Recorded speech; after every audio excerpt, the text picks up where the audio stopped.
Hello friends, एक बार पुनः आप सभी का हमारे online platform study with GK YouTube channel पर हार्दिक स्वागत है। तो आज की हमारी चर्चा का विषय रहेगा राजनीति विज्ञान नागरिक शास्त्र पाश्चात्य राजनीतिक विचारक, जिसके बारे में हम अध्ययन कर रहे थे। जिसमें आज का हमारा जो टॉपिक रहेगा वो रहेगा निकोलो मैकियावेली। ये हमारा पार्ट 2 है, क्योंकि पार्ट 1 में हमने निकोलो मैकियावेली से जुड़े महत्वपूर्ण सवालों के बारे में भी चर्चा की थी और उसके विचार को भी जानने का प्रयास किया था। और आज हम निकोलो मैकियावेली पर आधारित उन 6 सवालों के बारे में चर्चा करेंगे और उसके कुछ और अन्य महत्वपूर्ण क्या विचार रहे उनके बारे में हमारी चर्चा रहेगी। तो यह वीडियो सीरीज आपके लिए प्रतियोगी परीक्षाओं की दृष्टि से आपके लिए लाभदायक सिद्ध हो सकती है। तो आइए शुरुआत करते हैं टू द पॉइंट।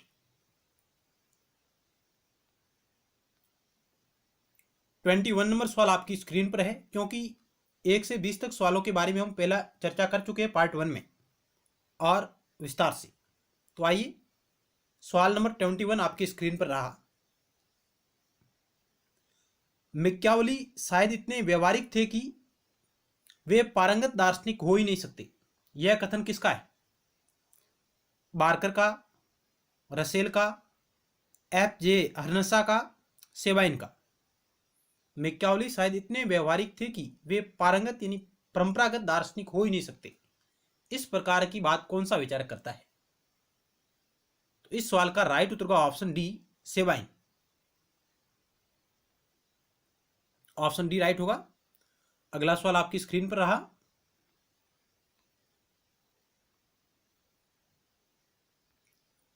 मैकियावेली का यथार्थवाद निराशावाद व उसका विज्ञान सनकवाद है। यह कथन किस विचार का है? यानी यह कथन किस विचार का है मैकियावेली के बारे में, जो कह रहे हैं कि मैकियावेली का यथार्थवाद निराशावाद है और उसका विज्ञान सनकवाद का रूप है। यह कथन किस विचारक का है? Hecker, Karl Popper, C.L. Wayper, Bloom. कि मैकियावेली का यथार्थवाद निराशावाद का प्रतीक और उसका विज्ञान सनकवाद का प्रतीक है। इस प्रकार का विचार कौन सा विचारक देता है? तो ऑप्शन आपका एक राइट होगा। हेकर का यह कथन है। ऑप्शन एक राइट होगा। अगला सवाल 23 नंबर आपकी स्क्रीन पर रहा।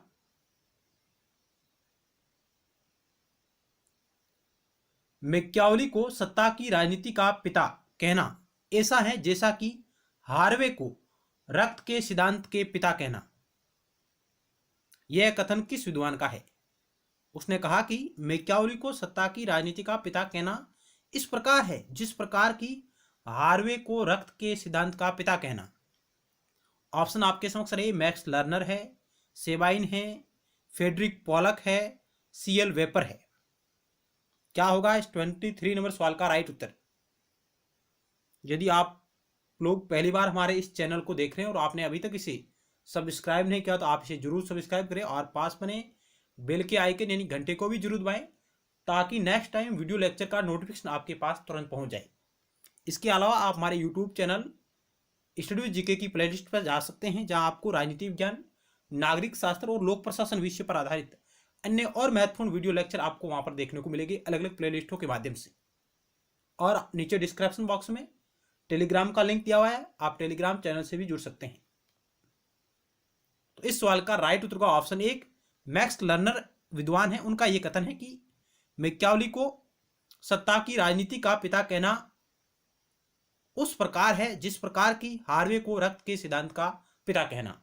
तो यह कथन है मैक्स लर्नर का। अगला सवाल आपकी स्क्रीन पर रहा। 24 नंबर सवाल है। निकोलो मैकियावेली ने राजकुमार को किसे समर्पित किया? यानी प्रिंस जो मैकियावेली की रचना है उसको उसने किसे समर्पित किया था? निकोलो मैकियावेली ने प्रिंस रचना को किसे समर्पित किया? Rodrigo Borgia, Piero Soderini, Lorenzo di Piero de Medici, Marcello Adriani. यानी निकोलो मैकियावली ने जो प्रिंस नामक रचना लिखी है उसको उसने किसे समर्पित किया था? ये सवाल आपके समक्ष है। चार ऑप्शन आपके समक्ष रहे, ए, बी, सी और डी।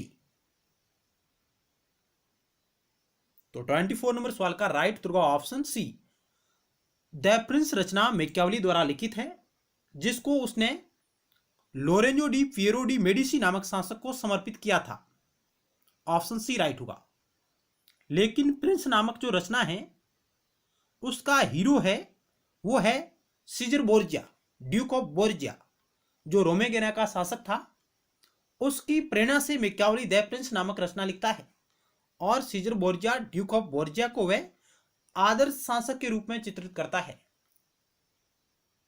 यानी सीजर बोर्जिया को वह प्रिंस का हीरो बताता है, नायक बताता है, उसकी प्रेरणा से यह रचना लिखता है। लेकिन वह इस रचना को समर्पित करता है Lorenzo di Piero de Medici नामक शासक को। तो ऑप्शन सी राइट होगा। और प्रिंस वह रचना है जिसमें राज्य शिल्प के बारे में विचार प्रतिपादित किए गए हैं, एक शासक को किस प्रकार के नियमों का पालन करना चाहिए। आगे चलते हैं। अगला सवाल आपकी स्क्रीन पर रहा।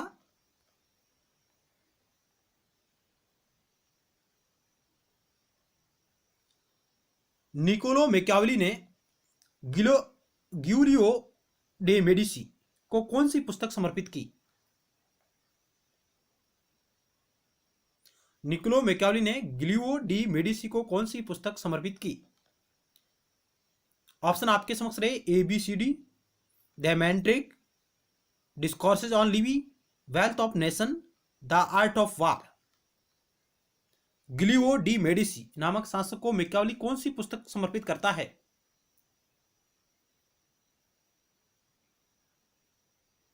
तो इस सवाल का राइट उत्तर होगा option D, the art of वार, युद्ध की कला।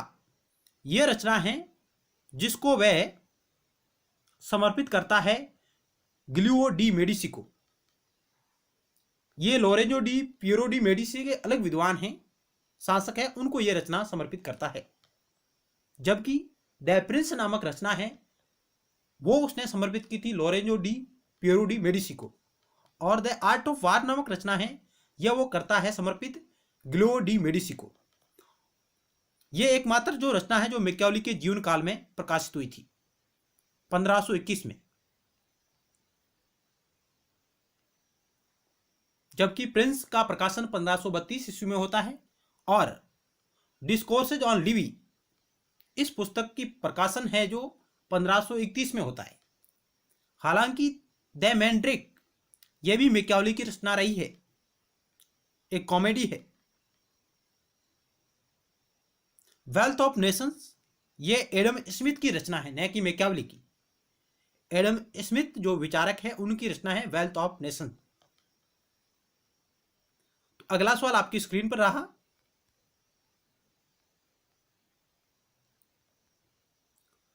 निकोलो मैकियावली का जन्म कहां हुआ था? फ्लोरेंस में, नेपल्स में, वेनिस में, मिलान में।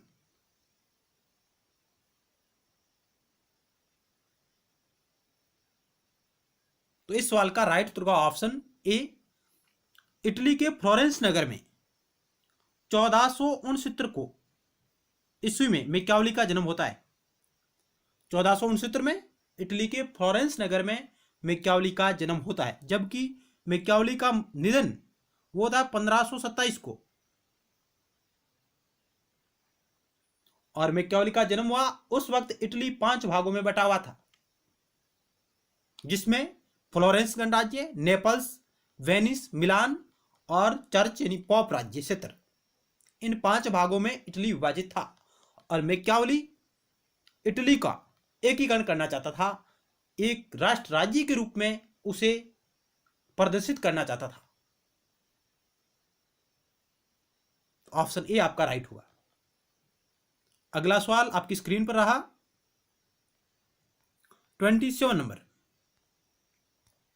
जन्म से मैकियावली था फ्रेंच, जर्मन, स्पेनिश, इतावली। ऑप्शन आपका डी राइट होगा। मैकियावली जन्म से इतावली विचारक है, इसका जन्म इटली की फ्लोरेंस नगर में होता है। ऑप्शन डी आपका राइट होगा। अगला सवाल आपकी स्क्रीन पर रहा 28 नंबर। आधुनिक राजनीतिक विचार किससे शुरू होते हैं? मैकियावेली से, मॉन्टेस्क्यू से, मिल से, इनमें से कोई नहीं। तो ऑप्शन ए राइट होगा। आधुनिक राजनीतिक विचार है जो मैकियावेली से शुरू होते हैं, ऑप्शन ए राइट होगा।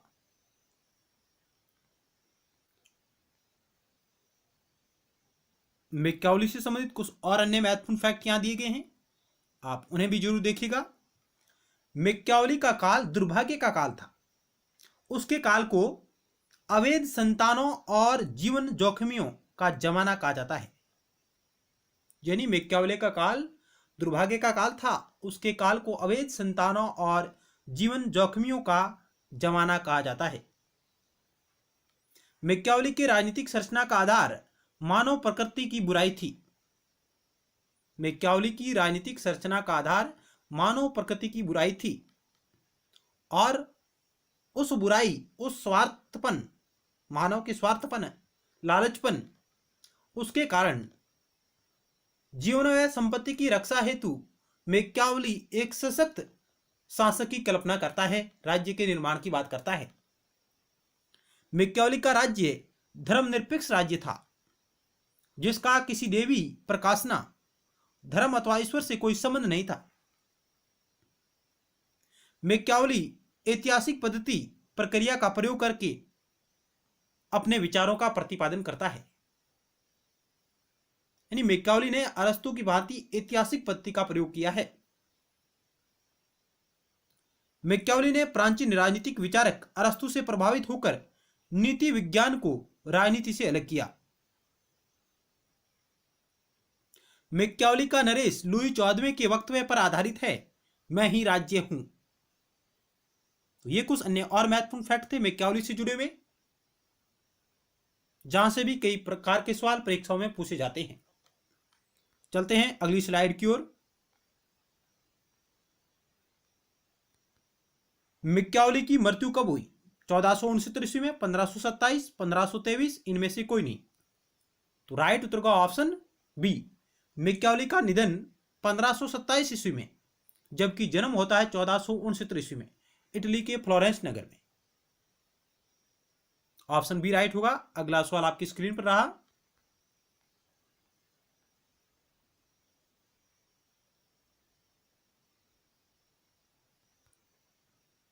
मैकियावेली ने किस वर्ष में टाइटस लिवी के पहले दशक पर व्याख्यान लिखा? Discourses on the First Decade of Titus Livy. यानी मैकियावेली ने डिस्कोर्सेज ऑन लिवी, यानी लिवी पर वार्ताएं, ये लिखना कब आरंभ की थी? 1499, 1511, 1513, 1521।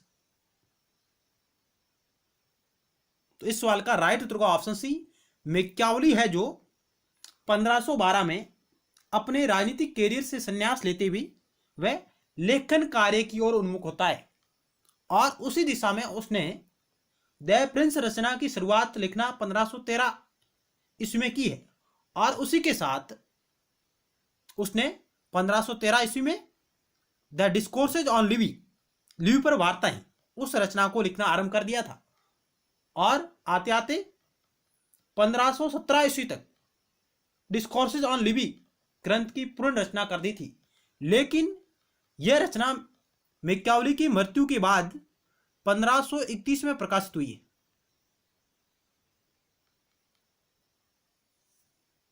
तो ऑप्शन सी राइट होगा इस सवाल की दृष्टि से। प्रकाशन कब हुआ? तो प्रकाशन हुआ 1531 में। अगला सवाल आपकी स्क्रीन पर रहा।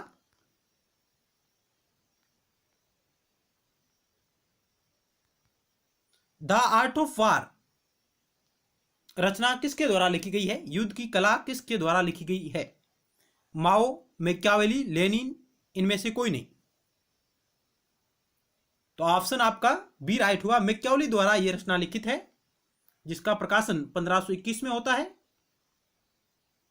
हालांकि मैकियावेली से पूर्व द आर्ट ऑफ वार नामक रचना चीनी विचारक संजू नामक विद्वान ने भी लिखी है।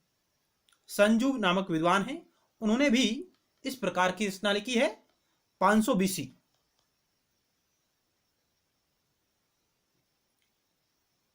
तो ऑप्शन बी राइट होगा। अगला सवाल आपकी स्क्रीन पर रहा।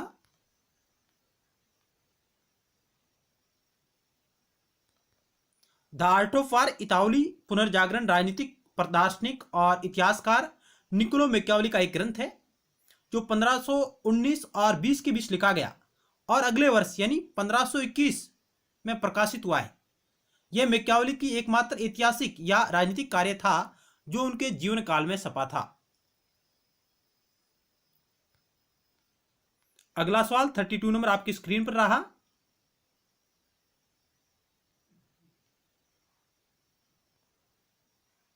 निम्नलिखित में से असत्य कथन का चयन करें। 4 आपको यहां पर ऑप्शन दिए गए हैं। पहला कथन है मैकियावेली की अध्ययन पद्धति अरस्तु की अध्ययन पद्धति की भांति वैज्ञानिक, ऐतिहासिक तथा आगमनात्मक थी। दूसरा कथन दिया हुआ है मैकियावेली ने राज्य की उत्पत्ति संबंध में अरस्तु के समान विचार प्रकट किए। अरस्तु ने यह माना था कि राज्य की उत्पत्ति मानव स्वभाव व अनुकूल हुई तथा यह एक प्राकृतिक और स्वाभाविक संस्था है। ऑप्शन 4 है मैकियावेली ने राज्य को एक कृत्रिम और मानवकृत संस्था माना तथा यह कहा कि इसकी उत्पत्ति जीवन व संपत्ति की सुरक्षा के कारण हुई। इनमें से आपको असत्य कथन का चयन करना है।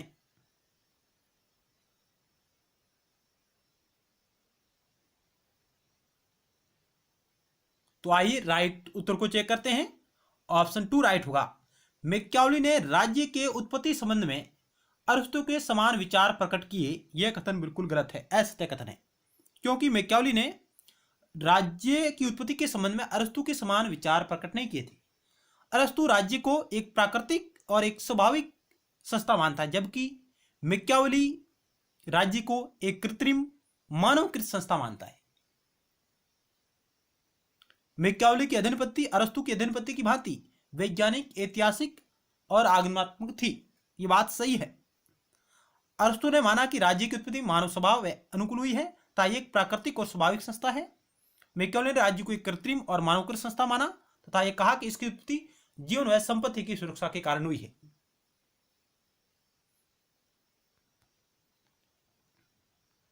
तो राज्य संबंधी मैकियावेली की धारणा क्या है उसके बारे में थोड़ा हम जानते हैं। यहां पर मैकियावेली की राज्य विषयक अवधारणा निम्नलिखित उपशीर्षकों में प्रस्तुत की जा सकती है। राज्य की उत्पत्ति यदि भी मैकियावेली की अध्ययन पद्धति अरस्तु की अध्ययन पद्धति की भांति वैज्ञानिक, ऐतिहासिक, आगमनात्मक थी, तथापि उसने राज्य की उत्पत्ति के संबंध में अरस्तु से भिन्न विचार प्रकट किए हैं, अरस्तु के समान नहीं किए। अरस्तु ने माना था कि राज्य की उत्पत्ति मानव स्वभाव के अनुकूल हुई है तथा एक प्राकृतिक और स्वाभाविक संस्था है, जबकि मैकियावेली मानता है कि राज्य एक कृत्रिम संस्था है, मानवकृत संस्था है और इसकी उत्पत्ति जीवन व संपत्ति की सुरक्षा के कारण हुई है।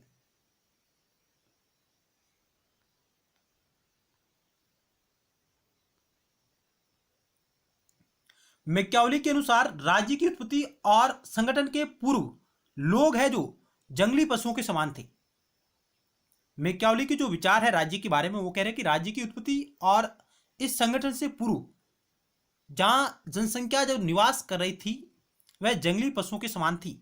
वे अपने स्वार्थों की पूर्ति के लिए इधर उधर घुमा करते थे तथा आपस में संघर्ष करते थे।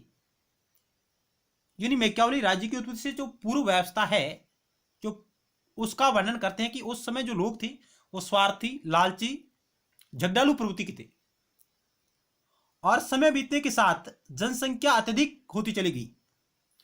लोगों के आपसी संघर्ष इतने बढ़ गए कि उसके जीवन और संपत्ति की सुरक्षा का प्रश्न पैदा हो गया। यानी जनसंख्या बढ़ने के कारण लोगों में आपस में संघर्ष और युद्ध की स्थिति पैदा होने लग गई, जिसके कारण उनके जीवन और संपत्ति को खतरा हो गया और इस जीवन व संपत्ति की सुरक्षा हेतु राज्य नामक संगठन अस्तित्व में आता है। अतः लोगों ने संगठन बनाकर एक अधिकारी की नियुक्ति की जिसने उनके जीवन और संपत्ति की रक्षा करने तथा सामाजिक व सांसकीय व्यवस्था बनाए रखने का उत्तरदायित्व ग्रहण किया। इस प्रकार राज्य की उत्पत्ति हुई। यानी हम ये मान सकते हैं कि राज्य की उत्पत्ति के संबंध में जो मैकियावेली के विचार है वह, और मानव स्वभाव के विषय में जो मैकियावेली के विचार है वह हॉब्स से मिलते जुलते हैं।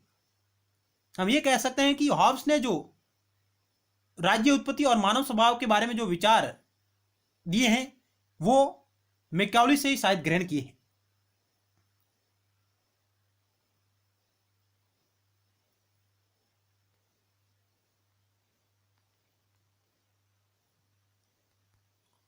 अतः राज्य की उत्पत्ति के संबंध में मैकियावेली के विचार हॉब्स के विचारों से मिलते जुलते हैं। हॉब्स ने भी यह माना कि जब स्वार्थी और शोचनीय मानवीय दशा में उचित व्यवस्था बनाए रखने के लिए एक सामान्य अधिकारी की नियुक्ति की गई तो राज्य की उत्पत्ति हुई। हालांकि मैकियावेली हॉब्स की भांति स्पष्ट सामाजिक समझौते की बात नहीं करता है जिस प्रकार हॉब्स करता है, लेकिन उसके विचारों में राज्य विषयक जो अवधारणा है वो हॉब्स के विचारों से मिलती है और मानव स्वभाव संबंधी जो विचार है वो भी हॉब्स के समान मिलते हैं। फिलिस डॉयल नामक विद्वान है, उन्होंने कहा कि मैकियावेली के विचारों को स्पष्ट करते हुए लिखा है, समाज यानी राज्य की उत्पत्ति एक संयोगपूर्ण बात थी जो सुरक्षा की आवश्यकता के दुराग्रह की वजह से उत्पन्न हुई। यानी मैकियावेली के विचार को स्पष्ट करते हुए लिखते हैं कि समाज यानी राज्य की उत्पत्ति एक संयोगपूर्ण बात थी जो सुरक्षा की आवश्यकता के दुराग्रह की वजह से उत्पन्न हुई। इस प्रकार मैकियावेली राज्य को एक कृत्रिम मानवकृत संस्था मानता है।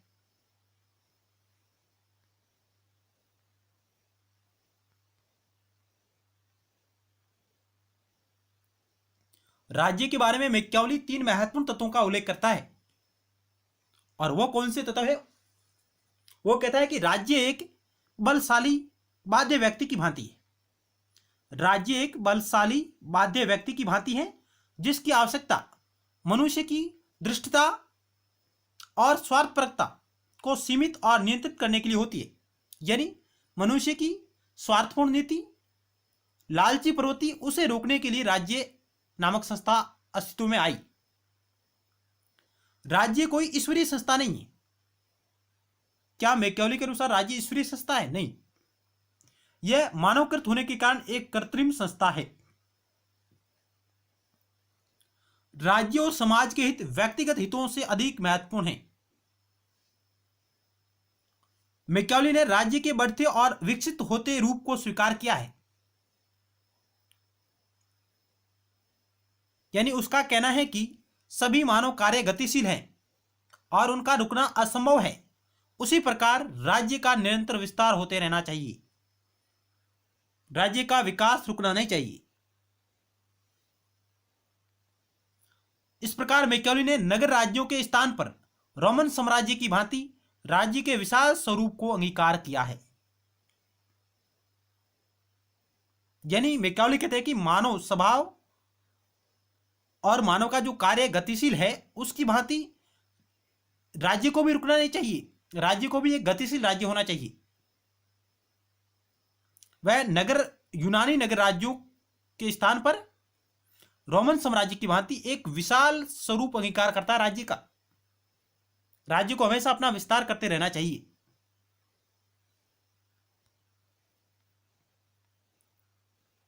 मैकियावेली का राज्य एक परिवर्तनीय है। मैकियावेली के मत में राज्य परिवर्तनशील है। उसका परिवर्तन एक चक्रीय नियमों पर आधारित है।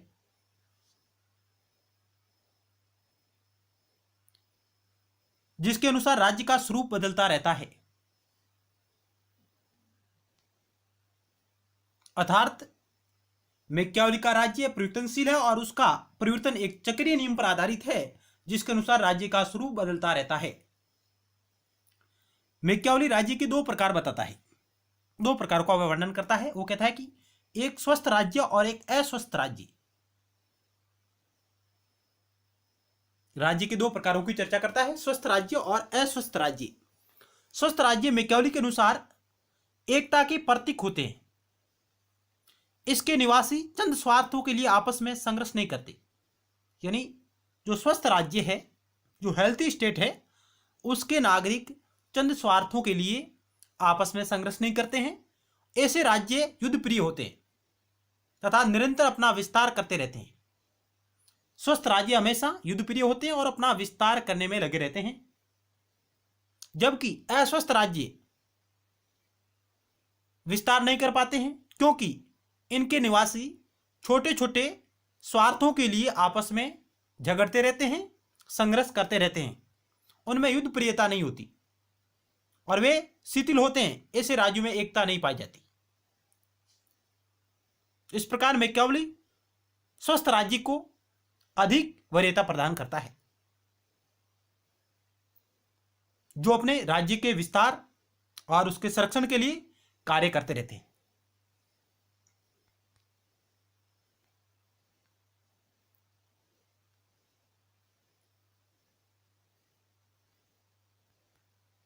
आगे मैकियावेली कहते हैं कि राज्य सभी व्यक्तियों और संस्थाओं से उच्च स्तर और श्रेष्ठ स्तर संगठन है। मैकियावेली ने राज्य को सभी व्यक्तियों और संस्थाओं से श्रेष्ठ संस्था माना है। उसके अनुसार सभी व्यक्ति और सभी संस्थाएं राज्य के प्रति उत्तरदायी है। राज्य किसी के भी प्रति उत्तरदायी नहीं है। व्यक्ति का विकास राज्य में ही संभव है। अतः व्यक्ति को राज्य के हितों के समक्ष अपने हितों का ख्याल नहीं करना चाहिए, यह मैकियावेली कहता है। व्यक्ति का सर्वोत्तम हित इसी में है कि वह अपनी राज्य में अपना हित को विलीन कर दे, यानी कि सबसे पहले राज्य का हित है और व्यक्ति का हित बाद में। मैकियावेली के विचारों पर गौर करते हैं वे गेटेल महोदय कहते हैं कि मैकियावेली का मत एक राज्य के सिद्धांत होने के बजाय राज्य के संरक्षण का सिद्धांत था। मैकियावेली का विचार राज्य के सिद्धांत होने के बजाय राज्य के संरक्षण का सिद्धांत था। इस प्रकार का सवाल परीक्षाओं में पूछे गए। मैकियावेली का सिद्धांत राज्य का सिद्धांत नहीं होकर के राज्य के संरक्षण का सिद्धांत है।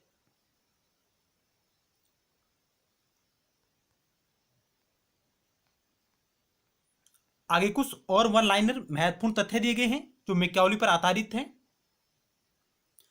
इटली का प्रथम देशभक्त व राष्ट्रवादी विचारक कहा जाता है मैकियावेली को।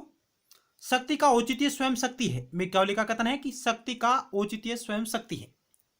अरस्तु के बाद अनुभववादी या ऐतिहासिक पद्धति अपनाने वाला पहला विचारक था मैकियावेली। धर्म के संबंध में उपयुक्ततावादी दृष्टिकोण अपनाया मैकियावेली ने। वह धर्म की महत्ता इसलिए स्वीकार करता है कि क्योंकि धर्म सभ्य जीवन का आधार है। धार्मिक नियमों को व्यक्ति ईश्वर का आदेश मानकर उनका पालन करता है। मैकियावेली के विचार धर्म के बारे में धर्मनिरपेक्ष विचारों का वह प्रतिपादन करता है।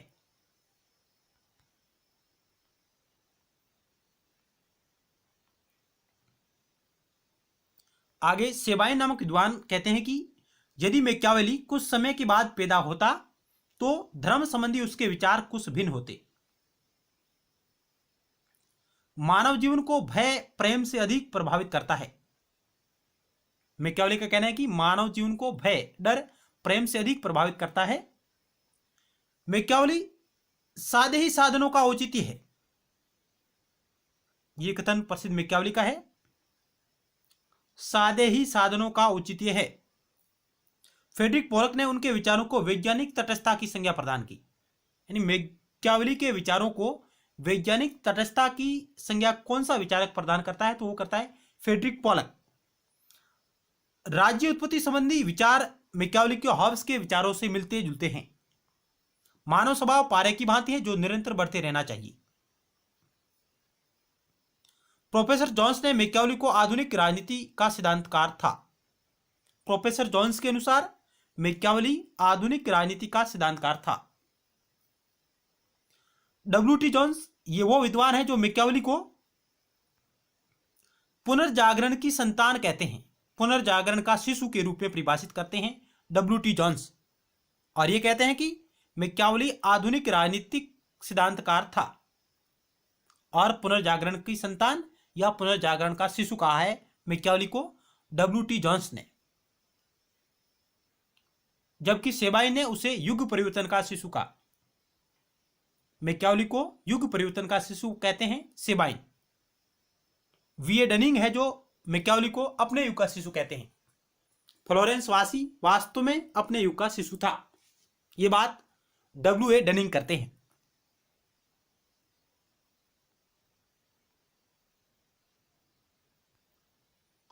विलियम टी बलूम ने मैकियावली को आधुनिक व्यवहारवाद का अग्रदूत माना है। मैकियावली ने सार्वजनिक व निजी नैतिकता के बीच जो दीवार खड़ी कर दी, वह व्यवहारिक राजनीति में अंतर्राष्ट्रीय संबंध के क्षेत्र में आज तक कायम है, ये बात विलियम टी बलूम कहते हैं कि मैकियावली आधुनिक व्यवहारवाद का अग्रदूत माना जाता है और मैकियावली ने सार्वजनिक और निजी नैतिकता के मध्य जो दीवार खड़ी की, वह आज भी व्यवहारिक राजनीति व अंतर्राष्ट्रीय संबंधों के क्षेत्र में लागू है, कायम है।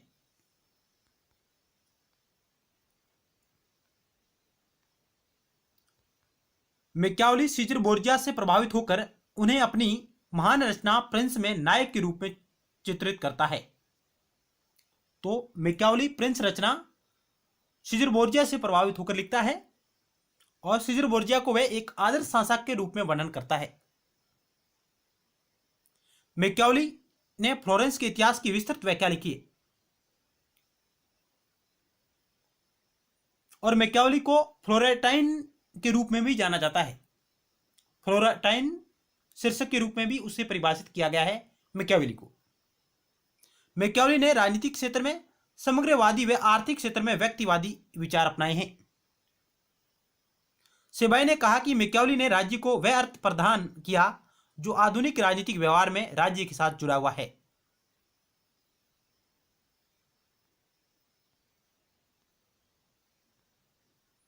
प्रिंस को राजनीतिक सिद्धांत की प्रथम आधुनिक कृति माना जाता है। मैकियावली ने राजनीति को तत्व मीमांसा व धर्म मीमांसा के प्रतिमानों से मुक्त कर ऐतिहासिक व यथार्थवादी आधार प्रदान किया। किस विचारक ने राजनीति को तत्व मीमांसा व धर्म मीमांसा के प्रतिमानों से मुक्त कर ऐतिहासिक व यथार्थवादी आधार प्रदान किया? वह किया मैकियावली ने। गेटेल ने हिस्ट्री ऑफ पॉलिटिकल थॉट में लिखा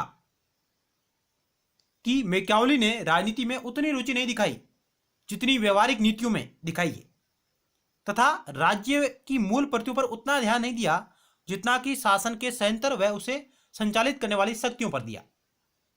इस प्रकार के विचार मैकियावली के बारे में जो आरजी गेटेल लिखते हैं हिस्ट्री ऑफ पॉलिटिकल थॉट में कि मैकियावली ने राजनीति में उतनी रुचि नहीं दिखाई जितने की व्यवहारिक नीतियों में दिखाई है और राज्य की मूल प्रतियों पर उतना ध्यान नहीं दिया जितना शासन को संयंत्र और उसे संचालित करने वाली शक्तियों पर दिया। मैकियावली ने मध्ययुगीन विचारों पर कटाक्ष करके राजनीतिक विचारों के इतिहास को आधुनिक युग की देहरी पर लाकर खड़ा कर दिया।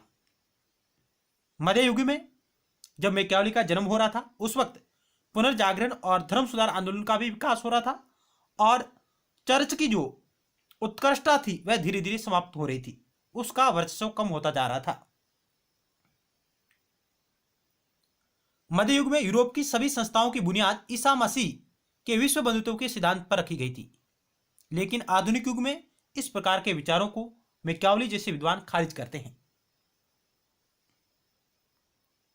मैकियावली चर्च का विरोधी था, धर्म का विरोधी नहीं था।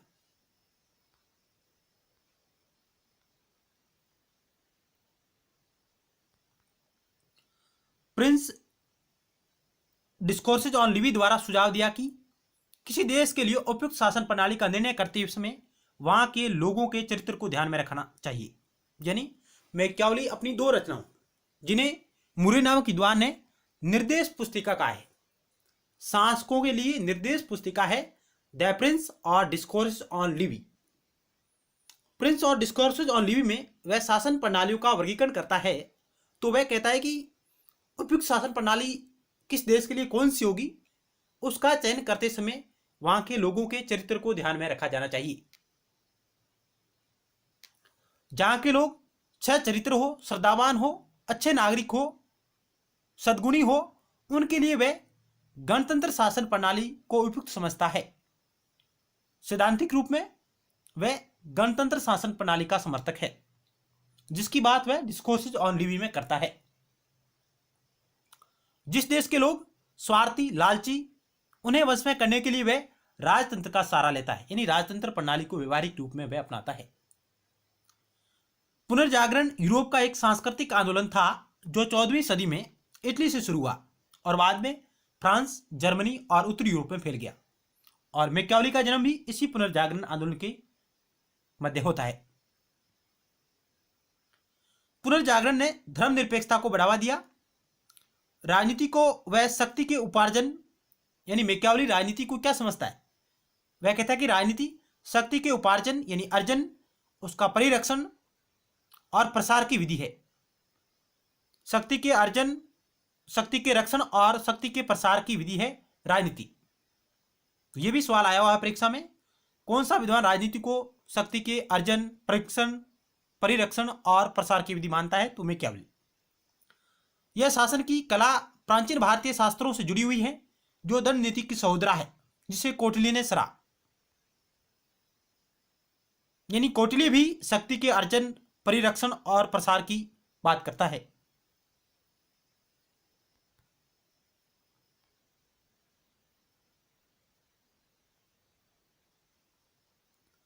आगे मैकियावेली के विचार और क्या है? धर्म को राजनीति से पृथक करने वाला पहला राजनीतिक विचारक था मैकियावेली। मैकियावेली राजा को राज्य की सुरक्षा की चिंता रखनी चाहिए। मैकियावेली कहता है कि राजा को राज्य सुरक्षा की चिंता रखनी चाहिए, साधन तो सदैव आदरणीय ही समझे जाएंगे, माने जाएंगे, ये बात करता है मैकियावेली। सामान्यतः उसकी प्रशंसा ही की जाएगी। यानी मैकियावेली कहता है कि जो साधन शासक के द्वारा अपनाए जाएंगे वे चाहे नैतिक हो या अनैतिक, हमेशा उनकी प्रशंसा ही की जाएगी लोगों के द्वारा। इस प्रकार के विचार है जो मैकियावेली। आगे डनिंग महोदय उनके बारे में कहते हैं कि मैकियावेली अनैतिक नहीं, नैतिकता विरोधी था, अधार्मिक नहीं, धर्मनिरपेक्ष था। डनिंग कहते हैं कि मैकियावेली अनैतिक नहीं, इस नैतिकता विरोधी की जगह आप यहां लिखिए वह नैतिकता निरपेक्ष था। मैकियावेली नैतिकता का विरोधी नहीं था। डनिंग का विचार है कि मैकियावेली अनैतिक नहीं, नैतिकता निरपेक्ष था और अधार्मिक नहीं, धर्मनिरपेक्ष था।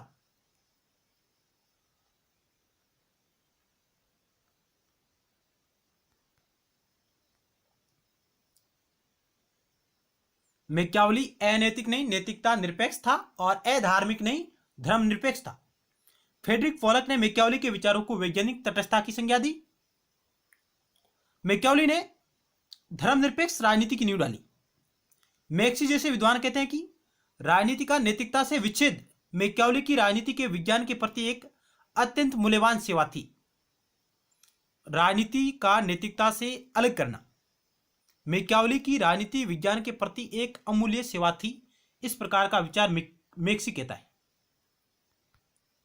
मैकियावेली के बारे में। मैकियावेली राज्य की उत्पत्ति का कारण मनुष्य स्वभाव की सुरी व स्वार्थी प्रवृत्ति को मानता है और वह उसे प्राकृतिक संस्था नहीं मानता है मैकियावेली राज्य को, वरन वह कहता है कि राज्य एक मानवकृत, एक कृत्रिम संस्था है। मानव जीवन की असुविधा को दूर करने के लिए राज्य बना है।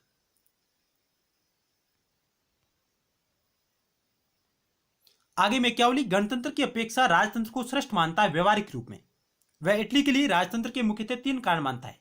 यानी इटली के लिए राजतंत्र क्यों उपयुक्त है, उसके लिए वह 3 कारण बताता है कि एक लोगों का भ्रष्ट चरित्र, राज्यों में संपत्ति की असमानता, इटली की तत्कालीन व्यवस्था। यानी इटली उस वक्त 5 भागों में बटा हुआ था, फ्लोरेंस, नेपल्स, मिलान, वेनिस, चर्च, राज्य क्षेत्र। तो ये 3 वो कारण हैं जिनकी मैकियावेली चर्चा करता है और कहता है कि इन 3 कारण के कारण इटली में राजतंत्र उपयुक्त शासन प्रणाली होगी। लेकिन मैकियावेली सैद्धांतिक रूप में गणतंत्र को सर्वोच्च शासन प्रणाली बताता है।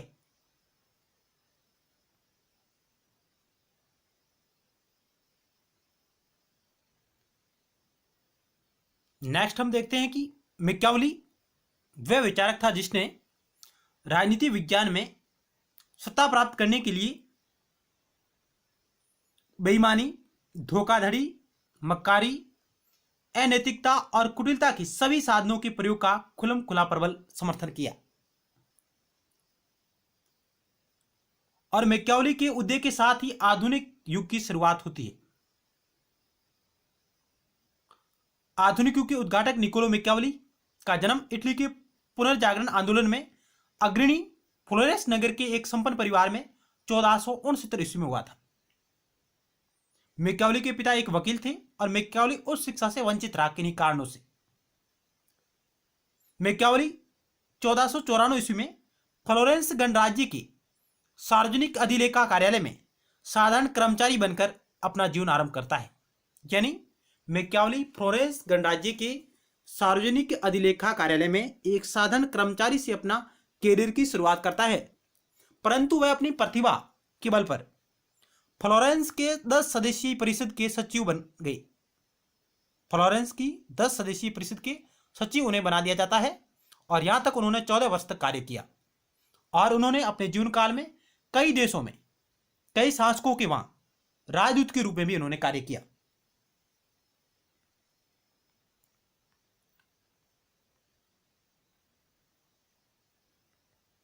तो पार्ट 1 में हम मैकियावेली की रचनाओं के बारे में चर्चा कर चुके हैं। तो द प्रिंस है, डिस्कोर्सेज ऑन टाइटस लिवी है, द आर्ट ऑफ वार है, लाइफ ऑफ कास्ट्रिको है, हिस्ट्री ऑफ फ्लोरेंस है, मैंड्रागोला या द मैंड्रेक है, द गोल्डन एस। ये मैकियावेली की प्रमुख रचनाएं रही हैं, जहां से भी सवाल कई बार परीक्षाओं में आते हैं। मुख्य रूप से Prince, Discourses on Titus Livy, Art of War, History of Florence, ये मुख्य रचनाएं हैं मैकियावेली की।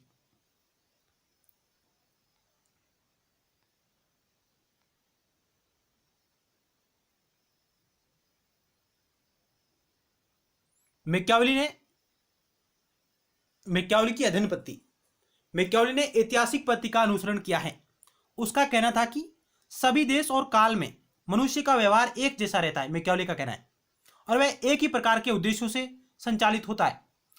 उसे एक ही प्रकार की समस्याओं का समाधान करना होता है। अतः वर्तमान की समस्याओं का समाधान भूतकालीन इतिहास के अध्ययन से हो सकता है। उसी के आधार पर भविष्य की घटनाओं की भविष्यवाणी भी की जा सकती है। इस प्रकार मैकियावेली दावा करता है कि सर्वप्रथम उसी ने इतिहास और राजनीति के संबंधों पर जोर दिया। उसने उस दृष्टि से प्राचीन यूनान और रोमन इतिहास का अध्ययन किया। यह उल्लेखनीय है कि उसने ऐतिहासिक पद्धति पर आधारित अपने विचारों को प्रदान किया और उसने ऐतिहासिक पद्धति का जो प्रयोग है वह अरस्तु की भांति किया है।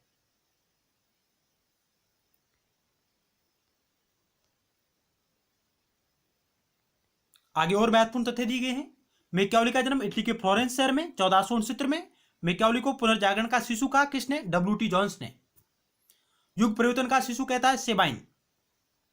और मैकियावेली को बुराई के शिक्षक के रूप में कौन परिभाषित करता है? लियो स्ट्रॉस नामक विद्वान है जो मैकियावेली को बुराई के शिक्षक के रूप में परिभाषित करते हैं। मैकियावेली को आधुनिक राजनीति विज्ञान का जनक कहा जाता है। वह पहला विचारक था जिसने राजनीति को नैतिकता से, धर्म से पृथक कर धर्मनिरपेक्ष विचारों को जन्म दिया। मैकियावेली ने सर्वप्रथम राज्य शब्द का प्रयोग किया। केटिल ने मैकियावेली को प्रथम राजनीतिक वैज्ञानिक कहा। मैकियावेली को राजनीति में पुनर्जागरण का प्रतिनिधि माना जाता है। मैकियावेली को इटली का चाणक्य कहा जाता है और मैकियावेली को पुनर्जागरण का शिशु W.T. जॉन्स ने कहा है।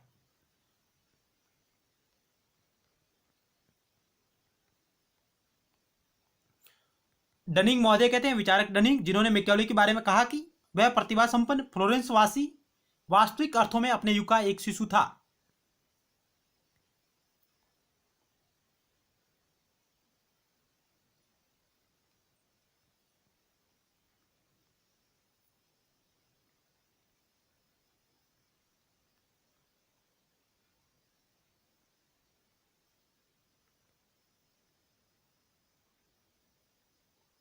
यहां मैकियावेली से संबंधित कुछ और अन्य महत्वपूर्ण कथन दिए गए जहां आप स्क्रीनशॉट ले सकते हैं।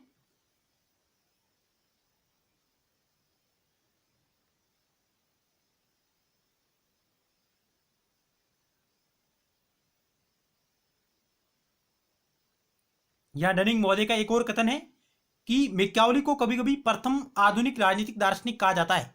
यह कहना उतना ही सत्य है जितना कि यह कहना कि मध्य युग का अंत करता है और आधुनिक युग की शुरुआत करता है।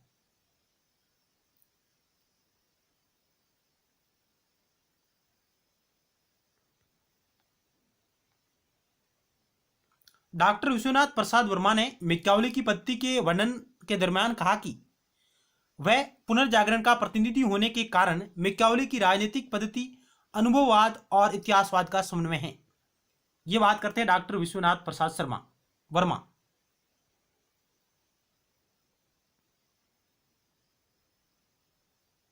और डनिंग ने कहा कि मैकियावेली अधार्मिक न्याय को धर्म निरपेक्ष है और वह राजनीति में अनैतिक न्याय को नैतिकता निरपेक्ष है।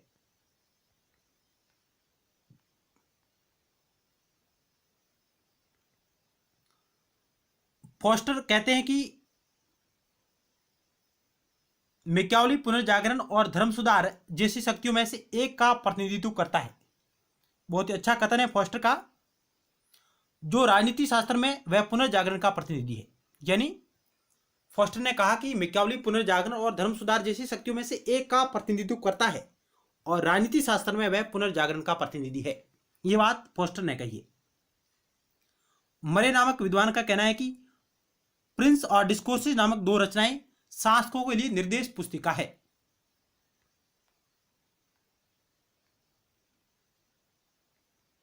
एवेंस्टीन नामक विद्वान आए, उन्होंने कहा कि मैकियावेली ने अनैतिकता और निर्दयता की उस अगाध गर्त की ओर संकेत करके जिसमें मनुष्य शक्ति प्राप्त करने के लिए समाज आएंगी मानव जाति की सेवा के लिए, यह बात कही है एवेंस्टीन ने। गेटेल ने कहा कि मैकियावेली का सिद्धांत राज्य के पोषण का सिद्धांत है, न कि स्वयं राज्य का सिद्धांत। यानी गेटेल के अनुसार, आरजी गेटेल के अनुसार मैकियावेली का सिद्धांत राज्य के संरक्षण का सिद्धांत है, न कि राज्य का सिद्धांत। तो आज हमने निकोलो मैकियावेली पर आधारित कुछ और अन्य महत्वपूर्ण तथ्यों को जानने का प्रयास किया। जरूर आपको यह हमारा प्रयास अच्छा लगा होगा। मिलते हैं नेक्स्ट टाइम एक नए टॉपिक के साथ और अन्य महत्वपूर्ण सवालों के साथ। तब तक के लिए धन्यवाद।